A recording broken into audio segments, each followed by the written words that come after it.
Broads Media. What is going on, everybody? Welcome on into Sports Talk with Broads. I'm still shook. I haven't been able to shake off the Sixers' loss. I have no idea where they go from here, and I'm very confused. With that said, there's starting to be news circling around town about interviews for the head coaching job. Frank Vogel was reported by John Clark yesterday that the Sixers would speak with him, and the initial reaction was, this is a disaster, this is horrible. I don't feel that way. He's not high on my list. He's not as intriguing as Nick Nurse. He's not as intriguing as Mike Budenholzer, but he does have a championship, and he is a lifer. He does have a big resume of coaching in this league and being on a lot of different staffs. And one thing that I really value at Frank Vogel is he had time to assess himself as a coach. He didn't hop from job right into the next job. After the Lakers gig, he did get some time to breathe and look in the mirror and look at some things and adjust and figure out what he's going to do moving forward when he's on the bench again. Doc Rivers failed and then automatically got a big payday from the Sixers. When do you get a chance to breathe and look at what went wrong and study yourself? You don't. You just stick to your guns and you move to the next. Not that Frank Vogel all of a sudden is going to change everything that he believes in. That's not what I'm saying. But, for example, Monty Williams, I think, is an excellent coach. Things didn't go real smooth in Phoenix.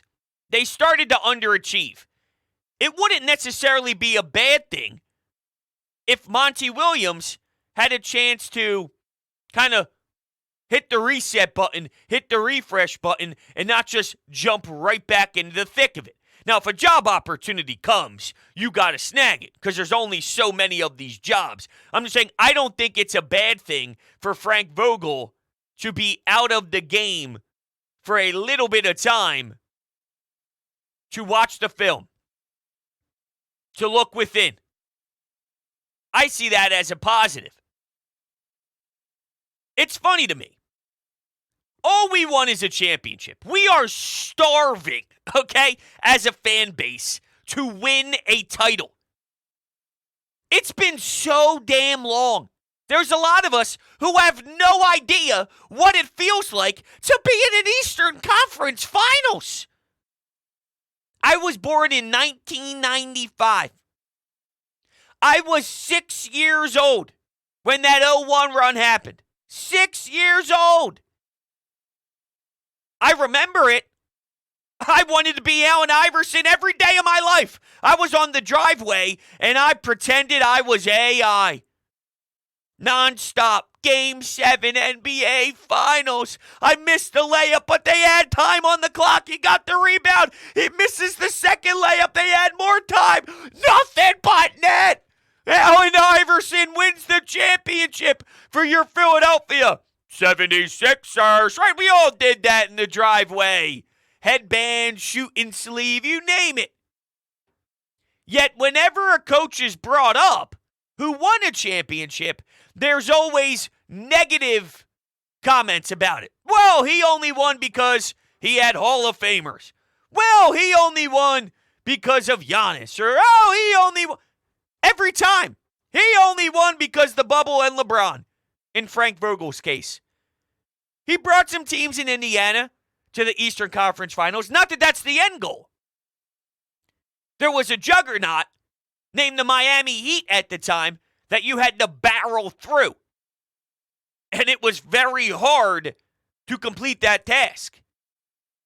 He's not some bum.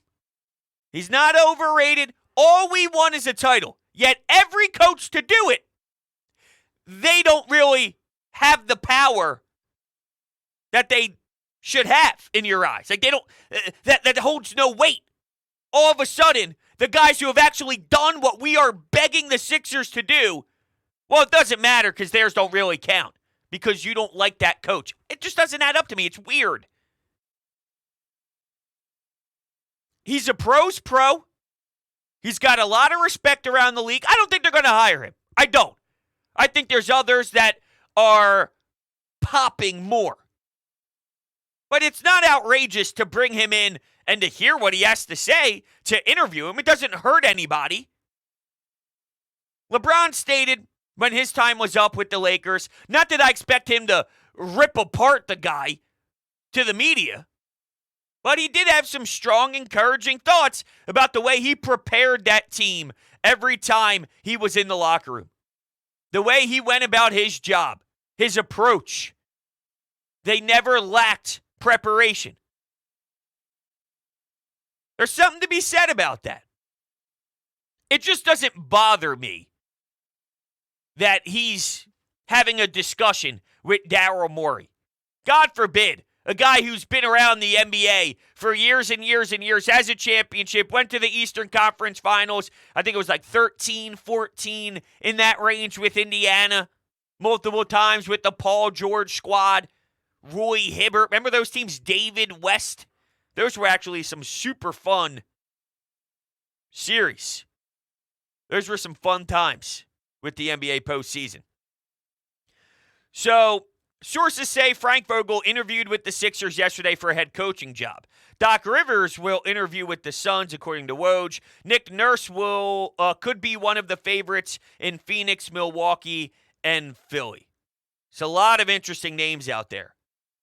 I want, though, to just read a few of the initial responses to when John Clark broke the news. Here it is. Oh, man, these comments are hilarious. We're better off hiring the watch the tram car driver to be the head coach because he's a Wildwood native. That's actually kind of funny.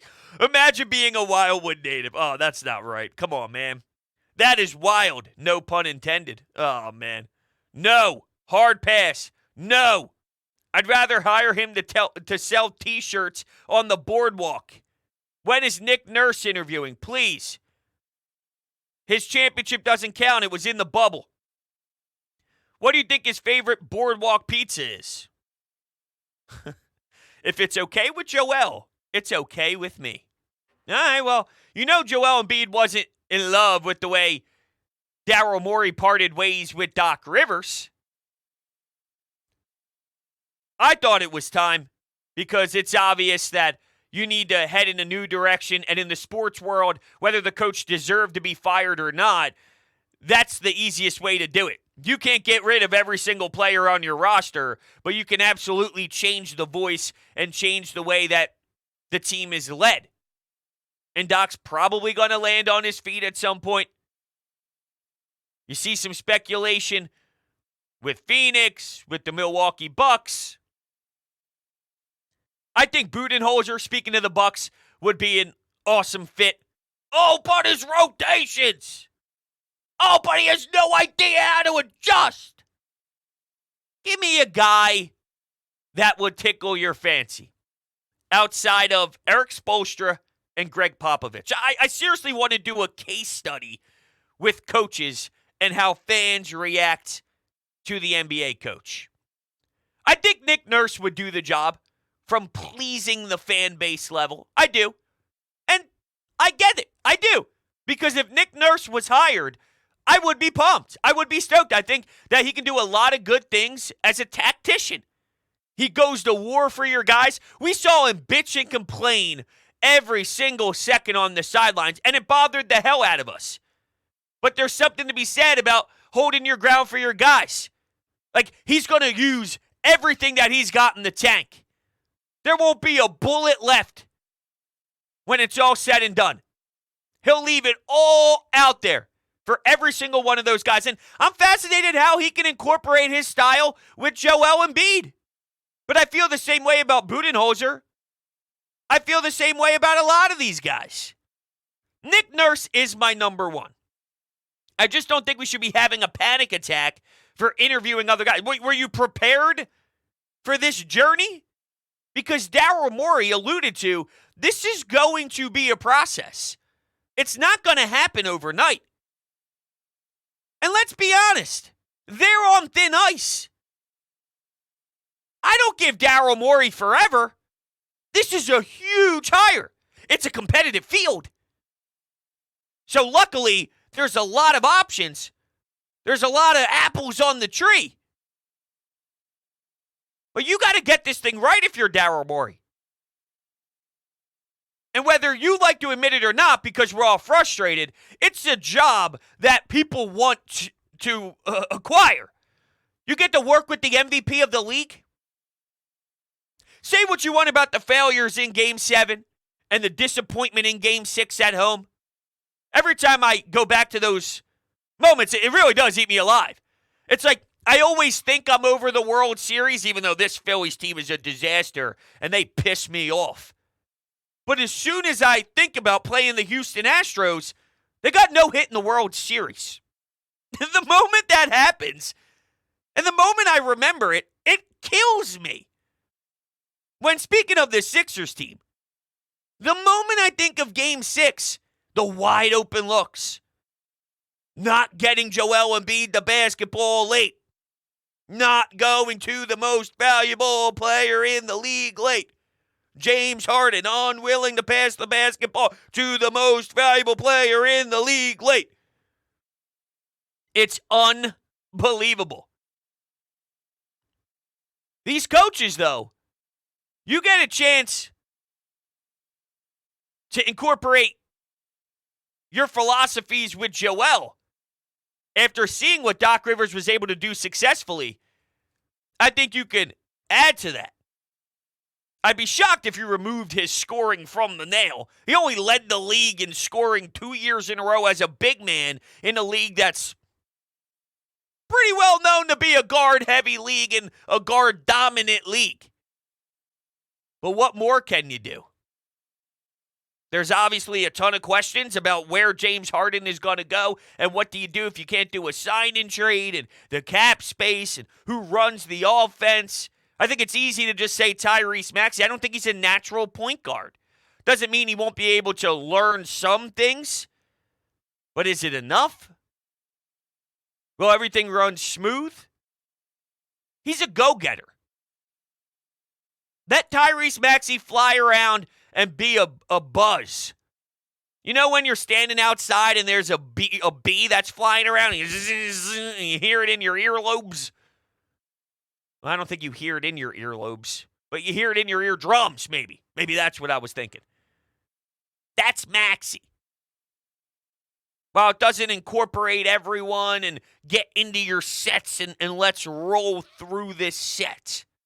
But anyway, there's going to be plenty of time, I guess, to go over that. I'm still really eaten alive by all this, and I don't know, I felt a certain type of way after the news was released that Frank Vogel was speaking with the Sixers, as if that was some terrible, terrible, horrible thing to see. It's not the best option, but I don't think it's outrageous to speak with him. And I don't know, maybe he surprises me. Like, maybe he's surprised. I'm just saying, there seems to be names that have more fire to them. But that doesn't always mean that you're the right guy. For example, hear me out. The Eagles hired Nick Sirianni. You remember what that first press conference was like? Do you remember national media members thinking, who? Nick Sirianni, he wasn't interviewed by anybody. No one in their right mind was even going to speak to Nick Sirianni. And now he's your head coach of the Philadelphia Eagles? Doug Peterson. Who? Now, the Eagles have a track record of success.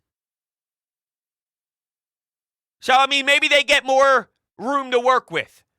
The pitchforks aren't as heavy towards them, even though they're our number one son in this city. We care about them more than anything else. Like, they are our baby. They are our pride. They're our joy.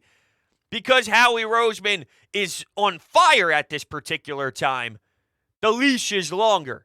While the Sixers, it is one of the most frustrating watches for years and years and years. And, you know, you keep banging your head against the wall, getting stuck in a second round. At some point, you're not going to be able to get that length that you want with the fans. I'm sorry, this is unacceptable. We need it now. We need that next step now. We need to get over that hump today. Not tomorrow, not 2 weeks from now, not 3 weeks from now, today. See, we had a caller on the Fanatic mention yesterday, because the process took so long, we need to recognize Joel Embiid isn't it, and we need to start that all over again now because it takes forever. I look at it completely different. Because it takes so long, I'm trying to draw this out and throw more punches because I don't want to regroup and redo that. Tyrese Maxey, for example, he was drafted, a few years back? And he's still got a long ways to go. He made improvements. He's definitely developed. I think he even showed some good signs on the defensive side of the floor.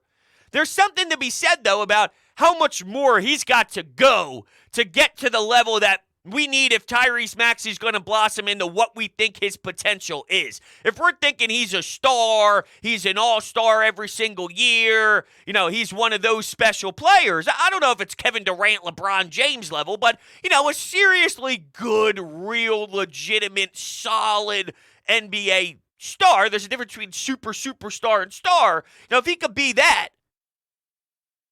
he still has a long ways to go. And he was drafted a few years back. Think about how long that window is to finally reach your peak. Joel isn't even there yet. Unfortunately not. Now, some guys are at 29, but unfortunately not. This playoff run for the Celtics is making me question Jason Tatum. Not that I don't think his ceiling is in the top echelon, but his inconsistencies show me that he's not as far along as I thought he once was. When you're going to the NBA Finals, and now you're putting up these up and downs, so they didn't get swept last night. And there were some buckets made that were big and all that. And he had a big Game 7 against the Sixers on his home floor. But, man, he gets shut down a lot. He still has ways to go to get there. And he's 25. But it takes forever. So because we're at a spot where Joel's 29 and I'm watching Jimmy Butler at 33, 32, 31 finally turn the corner, I think you keep pushing. You don't say, screw it. Because you're probably thinking, well, what you can do is you can make the process faster if you sell him off and gain assets now. We did an exercise where we went back to that 2017 NBA draft, Markelle Fultz. You want to crapshoot? Is that what you want to do? You want to crapshoot? You want to grab a bunch of picks and then you see all these players that end up stinking that go in the top 10. Jason Tatum's a good player in that draft. Bam was in that draft. Donovan Mitchell went about 13 in that draft. Other than that, the New York Knicks, excuse me there, I don't know, I got a virus and threat protection from Windows Defender summary. I apologize for that if that scared the living hell out of you. There was the New York Knicks selection where they picked some random French guy, Dennis Smith Jr., Zach Collins, Malik Monk, Jonathan Isaac, De'Aaron Fox. De'Aaron Fox went 5th overall to Sacramento. But those guys that's top 10 stuff I'm laying out for you. Luke Kennard at 12. Bam went 14. Justin Jackson, 15. Lonzo Ball went 2. He can't stay healthy, but he never lived up to the hype. Really, it's Jason Tatum and De'Aaron Fox. Josh Jackson to Phoenix out of Kansas, if you remember him. De'Aaron Fox and Jason Tatum. So 2 guys out of the top 10 were worthy. It's a 20% chance. Bam and Donovan Mitchell are solid players, but that's moving to the top 15. I don't think that's the best way about going about business. What are the chances that, as good as De'Aaron Fox is, he's never going to be good enough to win MVP of the league? So remember, you got to replace an MVP. A lot of these times, you go through trades, the team that trades the star never gets back the value. And it's not time to give up on Joel Embiid yet. He failed us. Doesn't mean I'm quitting on him. I'm upset with him. I'm angry at him. I'm disappointed in him. But I'm not shipping him out of town unless he starts demanding trades and whatnot, which I think it's trending in that direction. At some point, he realizes this isn't working here. And Dame Lillard's actions, like that's not the norm. I don't know. I mean, I don't know. I'm a mess. I'm a mess. So, what we'll do at this point is listen to the night of Game 7 loss reactions. So remember, this is all in the moment. This is all as soon as it all went down. And these were your calls that were left on the Anytime hotline. And let's do this. Just embarrassing, Hunter. I mean, nothing more to be said about today. You know, as a Philadelphia sports fan, especially lately, we've been kicked in the balls. I mean, I still haven't recovered from the Super Bowl. You had the Phillies going out in the World Series. But to me, this is worse. Why? Because your team was gutless. Your team was a bunch of pussies from the second quarter on. And that's something as a Philadelphia fan that I can't accept. You know, Tatum had his game. Kudos to him, a great legendary Game 7 performance. But no effort from the 76ers on either end of the court. Nobody taking the ball to the green paint. The green paint was like kryptonite to them today. Every time they touched it, let's pass the ball out. And Joel Embiid and James Harden, whatever negative connotations you get in the media and from your own fans, you deserve every last bit of it. You sucked from the opening tip, and I hope you enjoy your off season because they and the entire organization let the fans down today. They did. I think that's fair. They did. And yeah, I mean, James Harden, he wasn't looking to score. So whenever they were playing that two-man game and he was keeping the basketball because they brought Robert Williams in the starting rotation, they swarmed the area of Joel Embiid to make that pocket pass a little more difficult. So kudos to them for incorporating something that would make the Sixers have to adjust a tad. But when James Harden at that time realized that that pass wasn't as easy as he would want it to be, he just didn't look at all at the rim. And when he's taking that element out of his game, it's easier when you're making yourself less dimensional. Right? I mean, we say this in football all the time, to use another football comparison. If you can't incorporate running and passing and you're one-dimensional because of your own wrongdoing, then the defense doesn't have to be aware or ready for one element of the game. Well, think about how much easier that is if you're a defensive coordinator, unless your name is Jonathan Gannon and you blow at your job and you're horrendous. It makes it that much easier as a defensive coordinator when there's only one thing to pay attention to. If James Harden isn't willing to score the rock, and I don't know, maybe he's getting older, he doesn't feel confident going to the rim. The problem is I've seen him do it at this age. He did it 2 games ago. He does it 1 game ago. He does it 3 games ago. But just on that night, not feeling it. It's killer. Some of the passes to the perimeter make sense because of the way they used Robert Williams. They're daring P.J. Tucker to shoot, but they're wide open looks. So how do you get mad for giving your NBA roster wide open looks? At some point, it comes down to execution. And as much as the World Series no-hitter is constantly on my mind, whenever I think about the Phils, DeAnthony Melton is on my mind because Gabe Vincent and Max Strus and Martin and Duncan Robinson and all these role players can knock down shots. Why can't DeAnthony Melton? Why not? 1 game isn't good enough for me. He needed that type of effort 3 games, 4 games. In the series. You're not a bum. You're not a bum. You know, like, come on. You're a legit NBA role player. DeAnthony Melton is a legit NBA role player.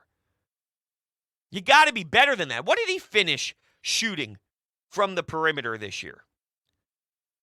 And I'm not going to say this in a way that, like, oh, you know, how dare Daryl Mori? Because Danny Green had an injury.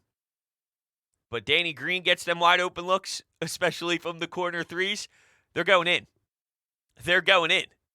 And you traded Danny Green, and there were some other elements to it, for DeAnthony Melton.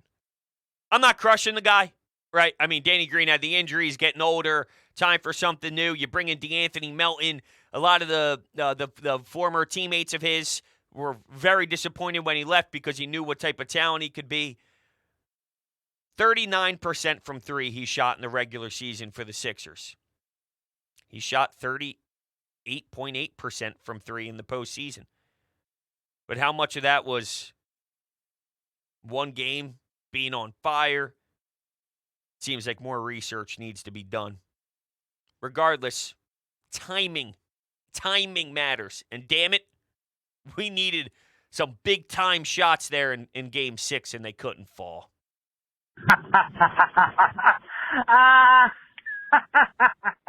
What did we tell you, bros? Yeah, you were optimistic. Harden and Embiid. No, that ain't it, Chief. Don't go out and sign Dayton Lillard either. He ain't a playoff player either. This poverty franchise will stay that way for the next 40 years. And the next 10 at least, if we continue to keep Embiid. He has shown you through 10 years that he isn't it. I don't care what you say. MVP, MV fraud. Okay. All right. You want to give up on him? Fine. You're not going to get the reaction that you wanted. Luckily for me, it's, a week or so after the game ended? I don't know how long it's been. Feels like 10 years. I'm just being careful with what I say. If I played that right after the game, probably would have been a lot worse. Yes, I did feel optimistic. I thought they should have won that series. They should have won that series. So I was right to be optimistic because they let this slip themselves. I said they could beat the Celtics. They should have beaten the Celtics. They pissed it away. I have no problem saying I thought they could have won that series because they should have won that series. Game 6 on your home floor, it was right there for you. And you missed your shots. And you didn't execute the way you needed to. They lost it then and there. They went 7 games with the Celtics. And get swept in 4. And then I thought, oh, man, they definitely have a chance here. And then they get their ass kicked in 4 games. It was theirs for the taking. If you don't like Joel Embiid and call him an MV fraud, okay, you probably think that Jason Tatum is a monster. And you would gladly have him. I would want Jason Tatum too. My point is, are you watching him in the postseason? Are you watching how terrible he's been? He's been bad. A lot. Like, a lot. He has no-showed a lot. I would want Jason Tatum, too. It's more to describe how this goes. Playoff performances that are horrendous, unfortunately happen. Doesn't mean I give you a free pass when it does. I will get on you. I will be pissed at you. I will discuss things. I will demand change and demand growth. But it's not only happening to Joel Embiid. It's happening all around. But good for you. I hope you feel good about yourself. I'm just defeated after this game, Broads. I don't understand how everybody can decide to just not show up in Game 7, probably the biggest game this franchise has had in a decade, probably more, and we decide to put out that performance. 10 points in the third quarter. I mean, God, I don't know why Embiid and Harden are disappearing in our biggest game of the year. I don't know either. But you hear that tone? That sounds like a Sixers fan. The call before that, that's someone who only cares about their own agenda. I care about the Sixers. I prefer to be wrong if it means there's success with the teams. I have opinions, and I have strong opinions. But if my opinion's wrong, if I think someone can't play, but then they can play, and your team takes a big step because they can play, that's what matters most to me. I don't care about right. That second caller only cares about being right. They only care about their takes on Joel Embiid. You hear the pain and suffering of the most recent call? That's the way you should sound after a Game 7 loss. Or super angry and screaming about, the disappointment. But not taking shots at other people. It's not about the other people then. It's not about them. It's not about what I said. Not about that. You should be hurt by the team. And I didn't feel that with the second caller. Because I think he's a fraud. Speaking of MV frauds. Anyway. All right. We'll wrap things up. Thank you, guys. Catch you all on the next one.